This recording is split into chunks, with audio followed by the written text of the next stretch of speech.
এটা হলো কিনুয়া, আর কইটুকুনি পরিমাণ আছে দেখে বুঝতেই পারছো, একদম অল্প, কিন্তু এইটুকুনিতেই আমার একবেলার খাবার হয়ে যাবে। তো আমি ফার্স্টে গাজর আর বিনসগুলো কেটে নিয়েছি, তোমরা চাইলে ছোট ছোট টুকরো করেও কাটতে পারো। আমি একটু কুড়ে তো তাই বড় বড় করে কেটে ফেলেছি।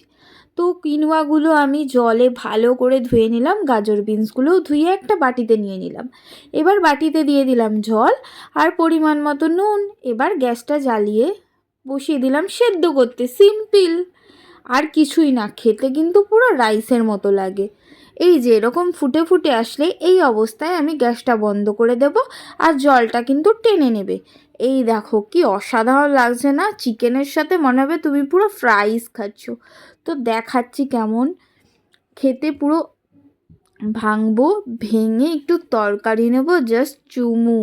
আমার কিন্তু খুবই ভালো লাগে খেতে।